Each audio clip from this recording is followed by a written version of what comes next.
What's up, world? 50 years ago today, we lost a king. He was assassinated because he stood up for what he believed in. He stood up for racial, political, and social injustice. He fought against police brutality, which is still going on today. When my people were afraid to speak, he spoke, which is why I can speak today. See, I do comedy, I do music, but every once in a while I like to hit y'all with something like this, and just to wake a few people up. I went to Instagram and I saw Diddy post 4 times in a row about the Stephon Clark case. How the autopsy report showed that they shot that boy in his own backyard from behind. Did you see the video? The cops never identified themselves. Show me your hands and freeze police is totally different, especially in the hood. Shit, I would have tried to run in the house too if somebody came in my yard with guns in the middle of the night. If cops are holding guns at you, about to shoot you, and they say, let me see your hands, what is the first thing you're gonna do? Let me see your hands is a death sentence, no matter what you have in your hands. If they say, if you go up to show your hands and you got something in your hand, you dead. There needs to be something else. Drop to the ground, something else. You can't say, let me see your hands, because once they see your arm moving, oh, it's over for you. Show me your hands, gun!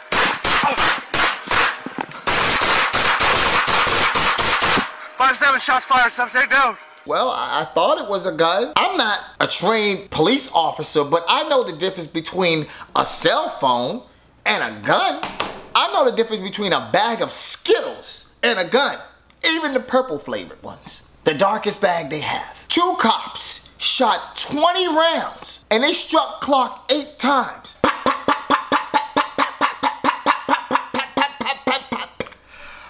I'm running out of breath. And then there were people giving them the benefit of the doubt. But now that the autopsy report is out, they lied. How can Clark be a threat and running at them with this supposedly gun that they saw if he was shot in the back? The private autopsy revealed Clark had 8 gunshot wounds total, 4 in the lower back, 2 in the neck, 1 in the armpit, and 1 in the leg. The doctor concluded 7 of the shots had a fatal capacity. The 2 officers involved in the shooting have come under intense scrutiny for responding with deadly force to a call about a person allegedly breaking car windows.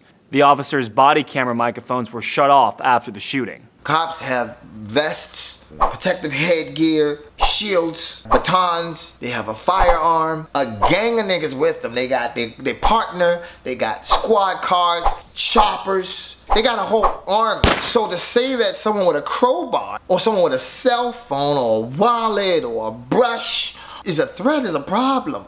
You have so many options to choose from, but when it's a black man, you're so scared because you're not trained properly that it's like first thing you do is just like gun, boom, you shoot. These kids gotta grow up without their daddy. They never gonna know who their dad is. And even if he was a public nuisance, he's not a roach in your house. He's not a mouse coming out of the hole. You can't just shoot him. Dylan Roof murdered 9 people in a church. He laughed about it. He had a weapon in his car when they caught him. They stopped at Burger King, got him something to eat before they calmly walked him into the police precinct. You don't see the problem here. Well, black people kill each other every day. Well, so does white people. And everybody in between, but they're not getting gunned down by the law that's supposed to protect you. Nicholas Cruz gunned down 17 people at a Florida high school, and he was taken to the nearest hospital to check his breathing before he was taken to the police station. I have great insurance. I gotta make an appointment to go to the hospital. I read one racist comment that said, well, you niggers need to comply or die. What are you, in the 1800s? Stop trying to own people. Since when does selling cigarettes warrant a death sentence? Since when does a broken tail light escalate to a death sentence? Since when does being in your own backyard with your back turned equate to 20 bullets fired at you? And by the way, you can't comply if you can't breathe. Put your hand behind your back. I can't breathe. I can't breathe. I can't breathe. I can't breathe. I can't breathe. I can't breathe. Look at how the police handled Eric Garner, who broke up a fight. They said he was selling cigarettes. They had to come up with something. Put him in an illegal chokehold, took his life. All he did was break up a fight. And this is what happens for breaking up a fight. This shit is crazy. The throat here, right, in between your arms, this actually blocks off blood here that has the person lose consciousness. This is real. Or you could do the arm across the throat, which is a chokehold, which will cut off air to the person and kill them. As you can clearly see from that video, he didn't do a sleeper hold, he did a choke hold. In this case, as in many, many other cases, he wasn't lying, he couldn't breathe. He's dead. Now look at how they handle Nicholas Cruz. Just shot 17 people. This is the young man seen here in handcuffs wearing combat-style boots, believed to have committed today's massacre. Oh my God! Previously suspended from the school, today returning with deadly intentions.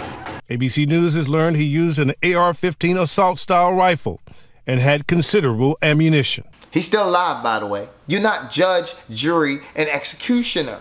You're just the law. You bring him to the jury so the jury can decide or the judge can decide. No one ever puts themselves into that position. They always look at it like, well, that's what he get. He was probably thugging anyway. Probably thugging anyway. Look at me. I own 3 companies now. I'm one of the biggest social media influencers in the world. I've been in movies. I've won massive award shows. I put out content to change millions of people's lives and stuff. Trophy case filled with awards now. And I was thugging in the streets too. I could have been me. People honor Biggie and Tupac and they love Diddy, and all of these people been through the trenches. You don't know where your life is going to lead. You don't have a right to take somebody's life because you never know when their life can turn around and they can be great. You could be taking great people out and you don't even know it because of where they currently are. Breaking into a car? You killed a kid because he stole something from a store. 90% of the people watching this video probably stole something from a fucking store. Means you all should be deserve to be shot by cops. Come on, man.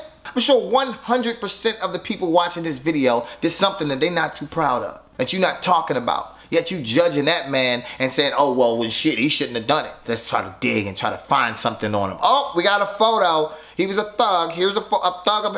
He was thugging, like in Stephon Clark's case. So we got a picture of him and his kids, but we don't have something of him thugging. So let's dig through his tweets. Oh, here's something. He said something about black girls. Okay, cool. So the fuck what? So he deserves to die because of that. Y'all judge people too harshly. Well, all cops aren't murderers. No shit, Sherlock. That's like me going to the supermarket, right? And then I found a carton of spoiled milk. I go to the manager, I'm like, excuse me, manager, you know, there's quite a few cartons of milk on this rack that are spoiled. Well, you know, all of the cartons aren't spoiled.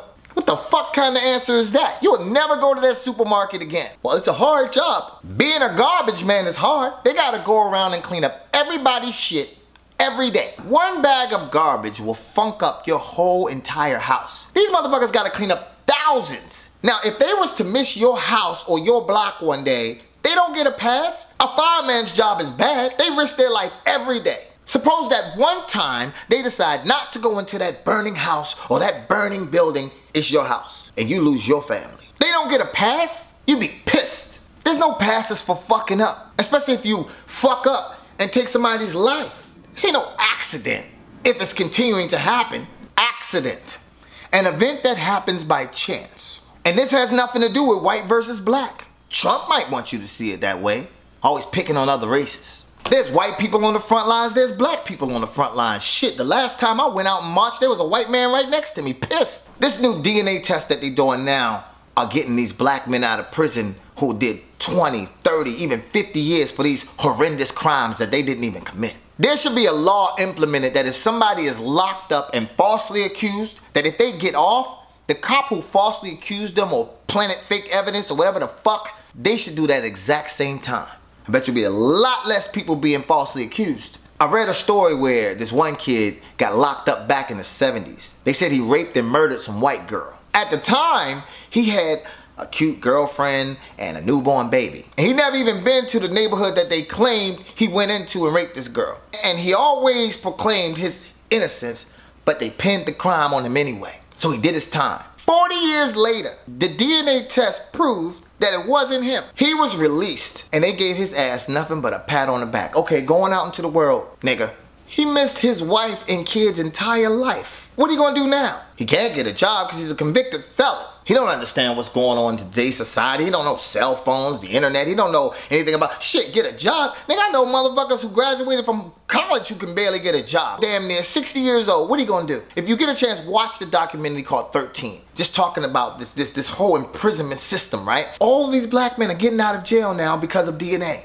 Go go in the hood, grab a nigga, throw the crime on him, accuse them, somebody else will get off. And what about all them boys who were picked up on corners for that bullshit ass stop and frisk thing they had going on back in the 90s? They doing 5 to 10 years for having an ounce of weed or some old outlandish shit. Weed legal now, at least on the West Coast. So what, you gonna let them out? These niggas still in jail. They've been in jail for a damn decade. But you got these crazy ass parties downtown where these motherfuckers is just sniffing coke, lines of coke. But if it's in the form of crack rock, which is what you put in the hood, it ain't cool. Coke, crack, same thing. If it's crack rock, it's illegal. If it's coke, oh, it's a white collar crime. It's slappable on the wrist. In my opinion, if you are falsely accused and you do all them fucking years in prison, you should get at least the yearly minimum wage for every year that you did. And another thing, start calling a spade a spade. If someone going around blowing up FedEx trucks or shooting up schools and killing kids and shit, he's a fucking terrorist. He's not a fucking, what's that word they need? A lone wolf. A white boy with a gun is ill-troubled or a lone wolf, but a black boy with a gun, he's a thug, he's a terrorist, or he's a gangster. They're all doing the same shit. They're all shooters, but who's doing the serial killings and the mass shootings? Yeah, there's black on black crime. Shoot one guy, shoot one. You go and you slaughter 17 people because your girlfriend mad at you? That's not terrorism? This is a systematic problem, y'all, that needs to be fixed. As black people, we can complain all day. We could protest and we could put up fucking picket signs until our arms fall off. Or you black people, you just want attention and you always feel like you're the underdogs. No, there's successful black men out there making millions, tens of millions, even hundreds of millions of dollars who are on the front lines, fed up, pissed. Bob Marley, Michael Jackson, Muhammad Ali, Marvin Gaye, Tupac, Biggie, Diddy, Will and Jada, LeBron James, Alicia Keys, Oprah Winfrey, Viola Davis, Lauryn Hill, Dr. Dre, Jay-Z, Beyonce, Prince, Kanye, the list goes on. They don't need this. They're already the most famous people in the fucking world. And they're speaking out on this exact same issue. Because you can't say it's for fame or money. It's a problem. We've been fighting this since Dr. King, Malcolm X, Marcus Garvey, Minister Farrakhan. This shit ain't new. Until the majority of white folks in America see the issue and are fed up with an unjust system, we never gonna see true change. Point blank. Before I get out of here, yo, white folks, man, stop saying America's our land and blah, blah, blah, the beautiful and all that shit. It's fine. You can have your fucking country pride and shit, but we all can. So we all know the history. So let me get this straight. Your ancestors invaded a land that was already occupied, pillaged, raped, and killed your way through the land. We're gonna get some other motherfuckers to build it. So you go to Africa, pick up people, bring them here, say, okay, now build this fucking land for us. We do it. Fine. Now we're strong and dunking basketballs and shit because you made us strong as fuck. After that, you say, now we're gonna build a wall and keep other motherfuckers out. Black person to white person, let me just ask you white people a question. Are you tired just carrying that guilt of pillagers and rapers and invaders and fucking slave owners and shit? That shit would bother me if my ancestors did all that shit. I'd be like, man, I gotta do something while I'm here to change that shit. There's 7 billion people on this planet, right? Everybody is only here for a good 80 years if you lucky. Why would you want to continue as your people going down in history being hated? I mean, yeah, you own a lot of shit. This large mansion, I got all these beautiful cars and shit, but you're not here for long to enjoy it. When you gone, then what? You give it to your kids, they give it to their kids, but don't nobody really truly fuck with you because they know how you got it. You non-racist white folks in America and around the world today are in a very unique position because you can change what your ancestors broke and fucked up so that when people in the future look in the history books and look at the era today, then everybody can look at your people differently. And I know there are millions of white people today all around the world changing history, changing the world right before our eyes. We just need more. Black people, we need to continue to come together and bury the self-hate. Asians, Latinos, Indians, white people, they support each other so much. It's not just a stereotype. White people, y'all need to continue to come together and bury your hate for others. It's happening. Oh, it's happening. But we need it to be happening. I love leaving videos like this because I like to weed out my fans who are racist. They come out, oh, they come peeping out. They'll put it in the comments and stuff. And I'm like, oh, got one. Listen, y'all know my body of work. I love everybody. Black, white, green, blue. I don't give a fuck if you from Mars. I love you. So if somebody got a problem with me, you know it's on them. Look, y'all take care of yourselves and be safe out there. I'm out.